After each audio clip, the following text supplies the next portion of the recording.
Hi, everyone. I'm Kim Allen. Welcome to the Releading Podcast. And this is where everyone comes to learn how to do things differently, how to lead differently. And the key is that you need to pause and then you need to pivot. If you don't pivot, you're doing it wrong. And then you're going to proceed with a different kind of purpose.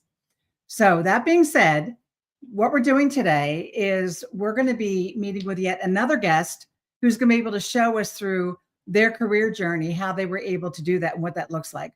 I do want to say up front to anyone who just clicked into a different link, I am using a platform named StreamYard, and I have a lot of problems with it. So I'm just saying it's a different link now, but I will be posting this after the podcast is over. Okay. So my very special guest, I named the episode A Legacy of Leadership. And my guest is Dennis Kane. Dennis, welcome. Welcome to the podcast. Thank you, Dr. Kim. Well, we have a lot of people that are watching. They're very interested. I will say up front that Dennis and I, although we look fabulous for our age, we actually know each other from grade school, right? That's true. Right. I'm very proud of him, which is why I wanted him to come onto the podcast. So that being said, so Dennis, let me just let you know what I want to do here. I want to set the stage for the audience.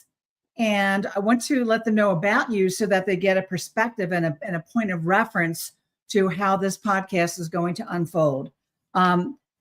Today's episode is actually a celebration of you because not many people often get a chance to sit down with someone who's been in an industry, in a job for 43 years with a run of leadership brilliance. So you sit back and have a beer, smoke whatever you're smoking these days. All right, because I'm going to tell the world about you. Is that okay? Okay. Shoot. Are you sure? Yeah, I get uncomfortable with stuff like this. I know you're not, and I'm going to do it anyway because you know what? I do think I do it with all my guests, and you're no different. And you're special because I've known you forever. All right. So Dennis has a really interesting background, and I have been following him over the years, but he recently retired. And I think that's of interest because I've never interviewed anyone on my podcast who recently retired, who has been with an industry with 43 years. So anyone who knows me, I can't do anything for 43 minutes straight, and sometimes not even 43 seconds. So I really admire what he's done. I'm going to give you a little bit of background about Dennis. So he started out, wow, this is back in the day. He was the area sales director with a company called Wesley Jensen, which is a division of Shearing Plow. Then became director of customer marketing and national accounts with SIBA Vision, moving on up to vice president of global sales, area sales director.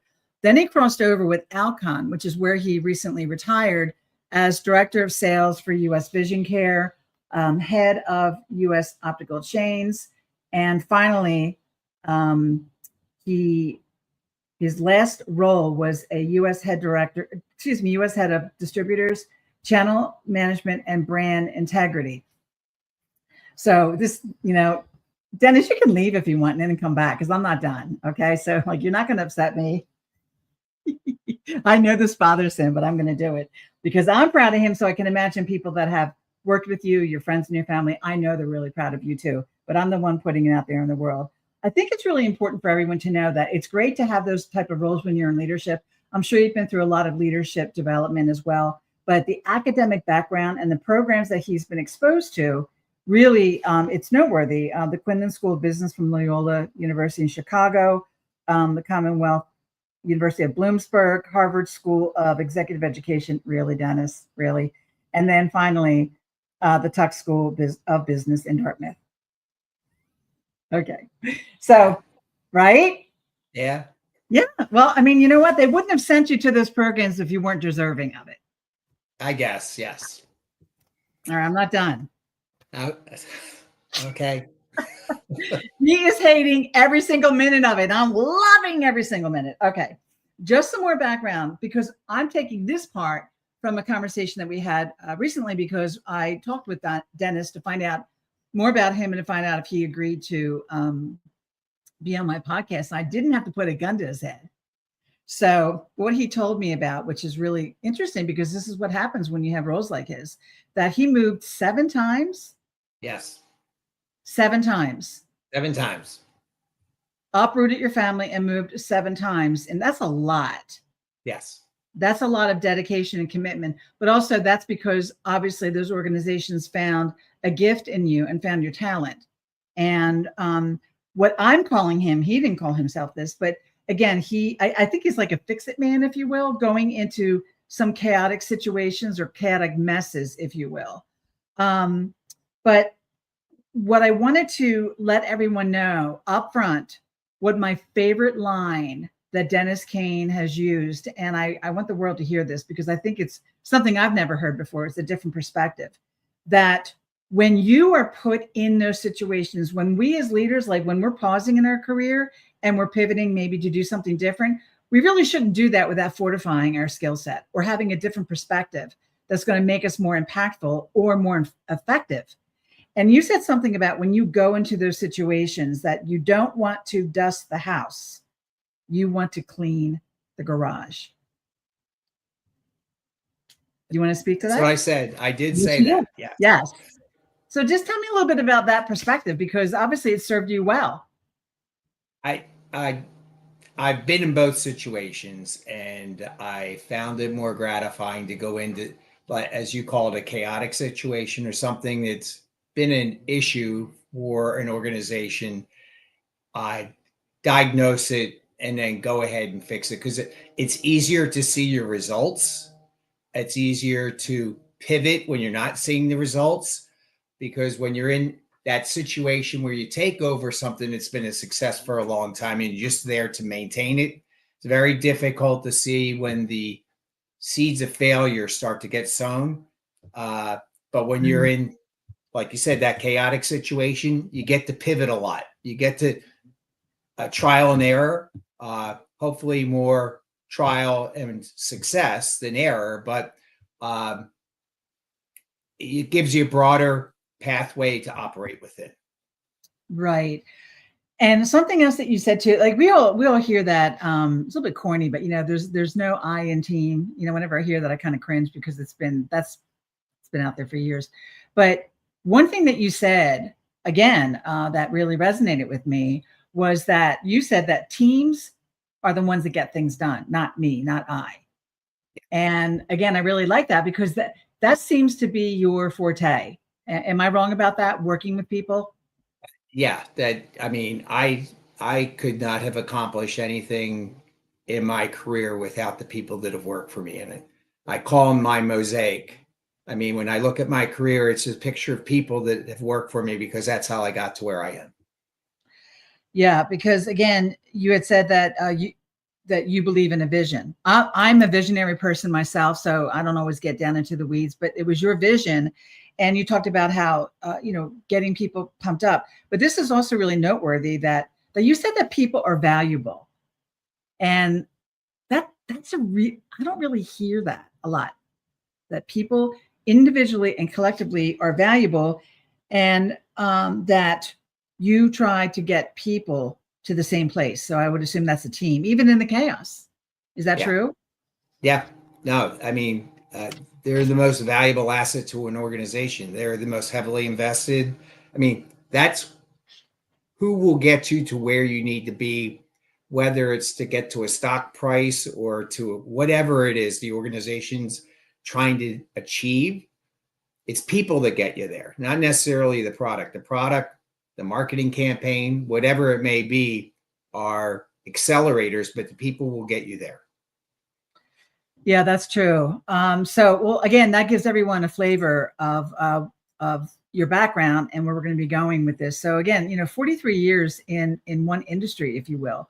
So, Dennis Kane is in the house right now, and we're going to be picking his brain a little bit. You're fresh into retirement. How long now? Since April 4th. So literally coming up on ending my first month. Oh my gosh, you're an infant. You're an infant in retirement. But again, fresh into your retirement after a powerhouse career in the industry and then winding up with Alcon.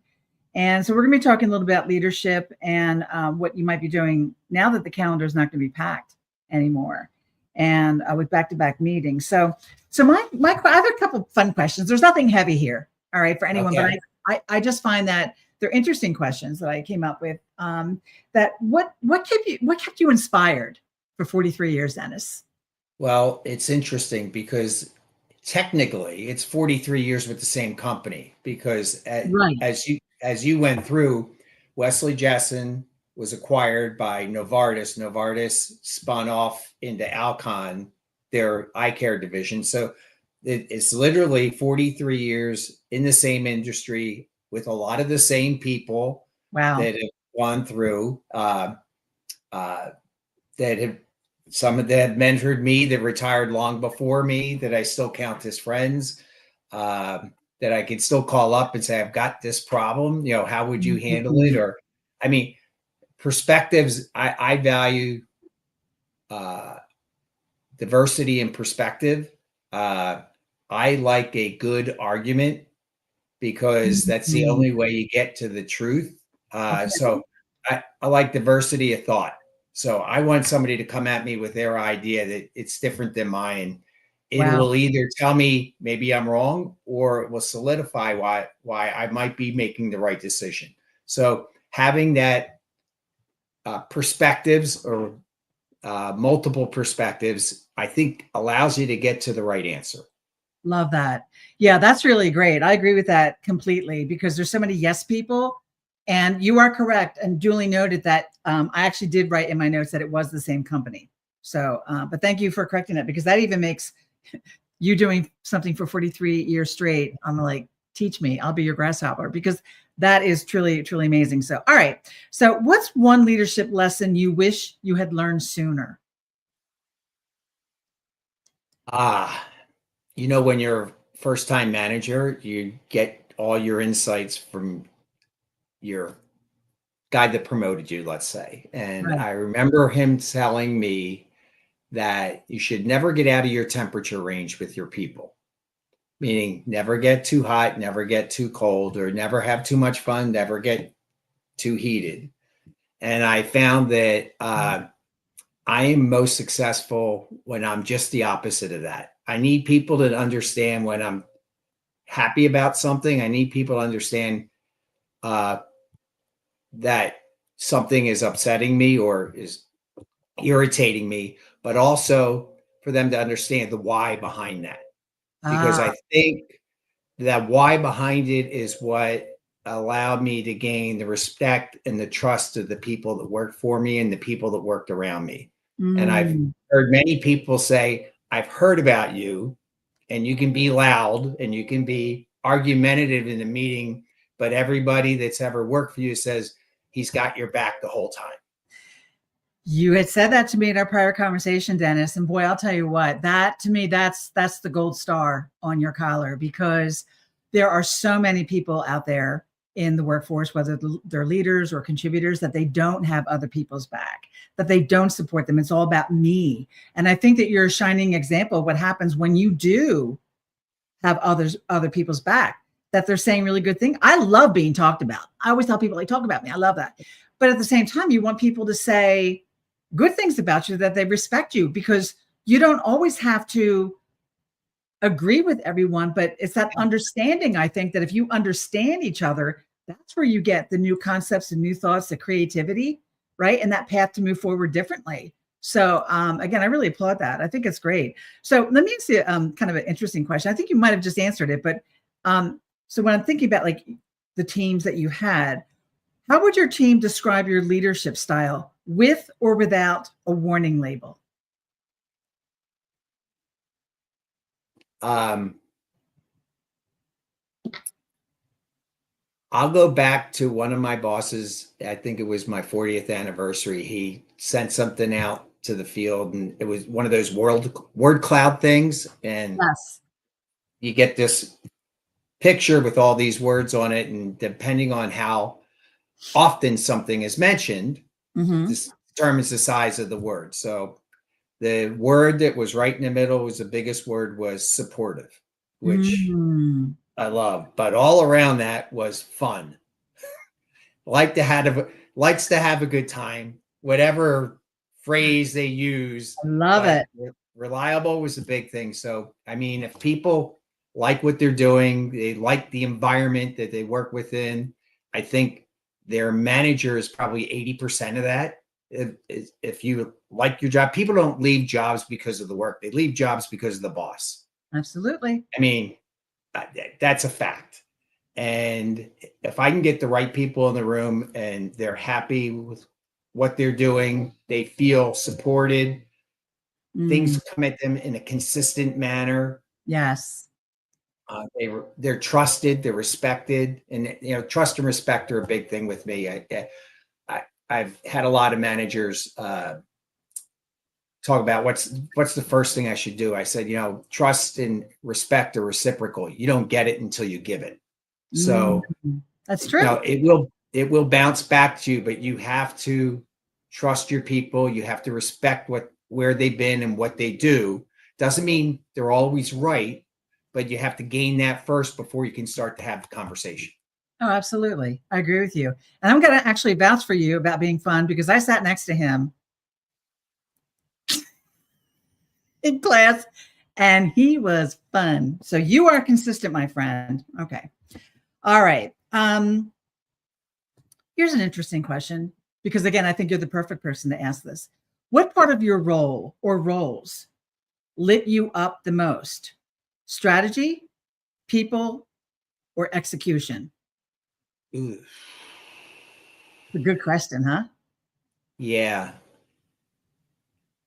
I like to be involved in the strategy because obviously I've been in the category for a long time. Mm-hmm. Uh, and I've said before, I wouldn't be the smartest guy in the room. I would never be the smartest. I'm surrounded and have been surrounded by some very, very smart people. Mm-hmm. Extremely smart.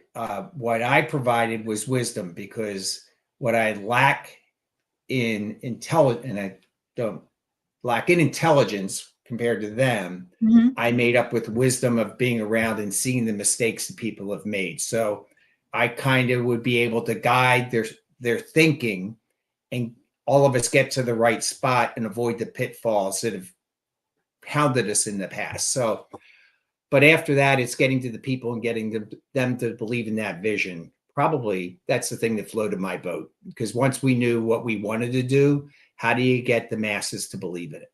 Yes. Yeah, that's great. I actually love that answer. What advice would you give retired Dennis to first day Dennis?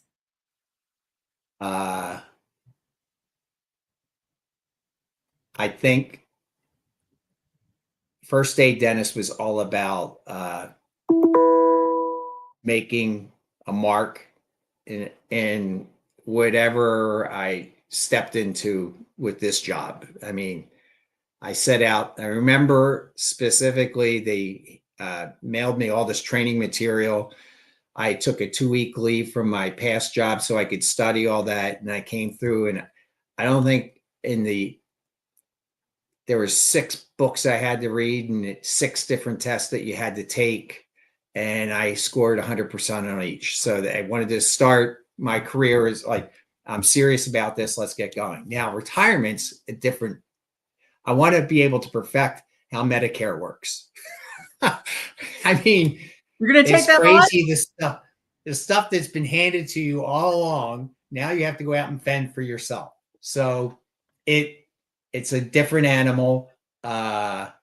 It's going to be fun. I've got a great spouse that will help me along the way and tell me, she's my new manager, my handler, I should I say. love that. We all need a And handler. yes, so no, it'll be a great journey. It's just a new start. It's just something new. That's all. Yeah. Yeah. Um, so when you're looking back on your career and your whole journey, Dennis, what do you think was the best advice that you ever got from a boss? Oof. And it could be more than one piece of advice. I, I get more advice from peers than my bosses because they would see stuff and we were experiencing the same things. And I can't point to one specific thing. I just think that like I said, I was surrounded with some very good people managers, and I tried to be observant. I tried not to mimic them, but to see what they would do and how people would react. And I think a little of it is trial and error, but because I had good relationships with the people I worked with and the people that they reported to. I just it's kind of like a chef. You kind of start to put things together and you see what works best. But I will say that when you're a frontline manager and you only got 8 people reporting to you, it's very easy. When you start to go up and you're 1 or 2 levels removed and you still are responsible for those people in that organization, I try to get as deep into my organizations as possible to strike up relationships with frontline people, even though they reported to managers that reported to me. I think that understanding those individuals and those people understanding me, I may not have been able to get to 120 people that my organization may have been the size of, but if I could get to 25, 30 of them, they became my buzz agents to say, hey, this is how he manages. And it kind of spread that way. It's impossible to get to everybody, but I learned from somebody in marketing years ago that get a couple buzz agents that are on your side and they can spread the word as good as if you were having the conversation with those individuals yourself. Absolutely. No, I agree. I'm going to show you something. Excuse me. Pardon me for a moment. I'm grabbing my 2 books, okay, that I wrote, but one in particular has to do with you. So let me just find the page. So give me a second. All right. So in my first book, Relead, it's all about, I'm an executive coach and I'm a leadership advisor. And the book is about leadership effectiveness. And there's 52 quotes that I came up with, and there's scenarios so that people can relate to it. And there's coaching advice for people and leadership advice as well. And this last one is my favorite quote for the whole book. And it's really why I wanted to have you on the podcast. So it's actually the 52nd one. It says right here, what will your leadership legacy be? And I ended with that quote in my book. So it's on page 237, in case any of you have my book and you're actually reading it right now as we're speaking. But what will your leadership legacy be? And one thing I've noticed from being a coach and working with senior executives like yourself to supervisors and everyone in between, and even with individual contributors, people never think about that. They're in the moment. They're looking ahead to that next promotion. No one ever thinks about retirement. And I mean, you're still a young man to retire. Yeah. We're not like 80 years old. And if we were, we look pretty fabulous, don't you say? But we're not.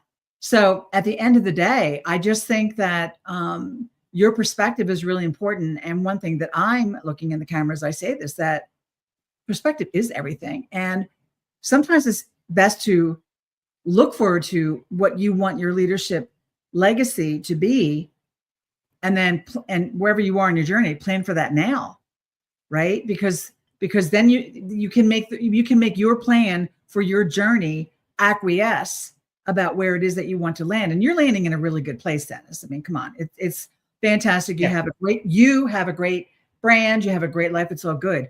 I have a question though. How did you know that it was time to choose this chapter? So how did you know it was time that you just wanted to retire from this? Because you're not going to be retired. That I know about you. Yeah.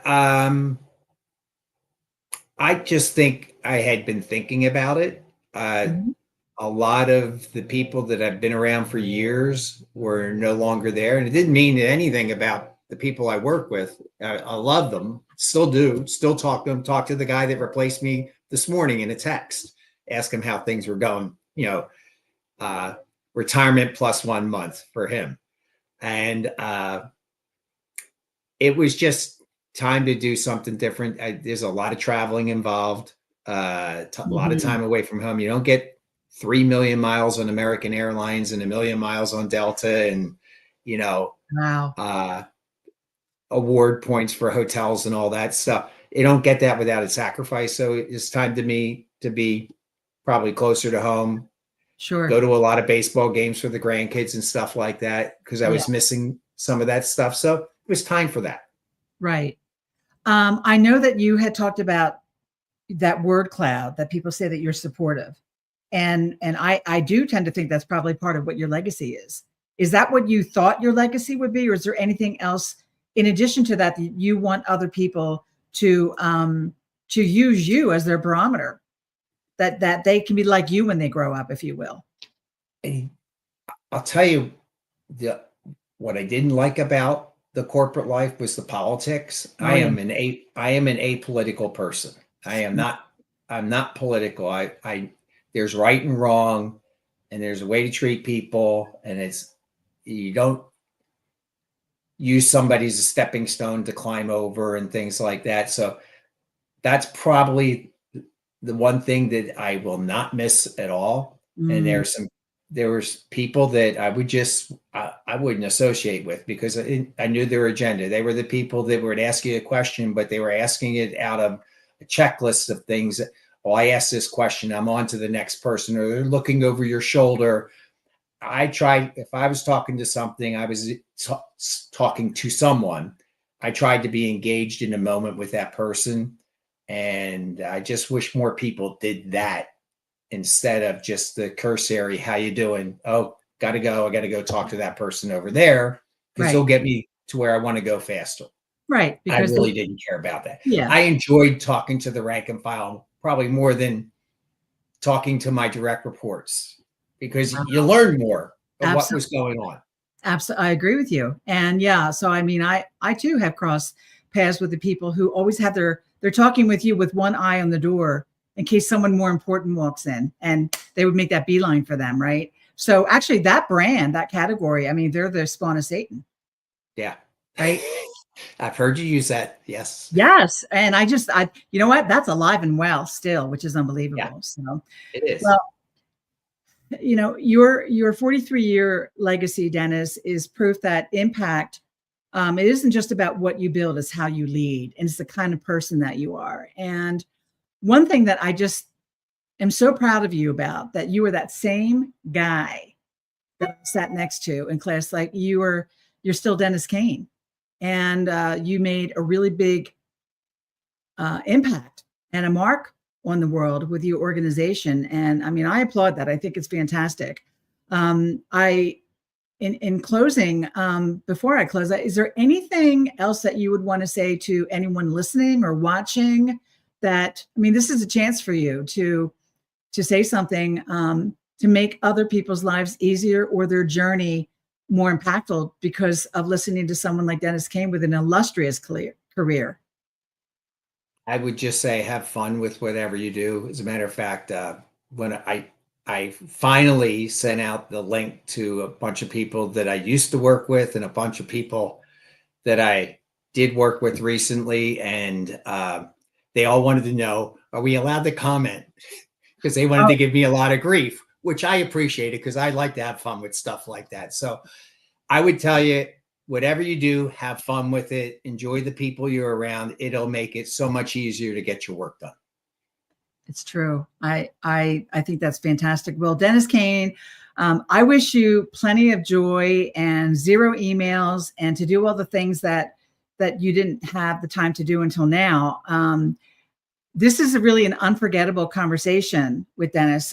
For me, your story reminds me that leadership isn't about titles. It's about really staying true to your values through every single season. And I just wanted to thank you for showing us what that looks like. Thank you for having me. Yes. So I'm going to end with your quote that you also said to me, and then I'm going to end with my quote. Okay. So one thing that Dennis said, and I applaud, He said, yep, I made it to the end. And you sure did. A lot of people don't do that these days, right? That was, back in the day that happened, but not so much now. So again, I mean, I applaud that, Dennis. I think it's fantastic about you. And so what I'm going to end with, I end all of my podcasts with this, because it's really my journey. It's my passion, and it's my message to everyone. It doesn't matter what your title is. It doesn't matter who you are. It doesn't matter if you're an individual contributor. It doesn't matter what industry you're in. It doesn't matter. What matters is that you're effective. That's really what the ball game is, because when you're not effective, you keep people like me in business. And although I appreciate it, it's not necessary. So anyway, Dennis, I wish you all the best. And until next time, have a great week.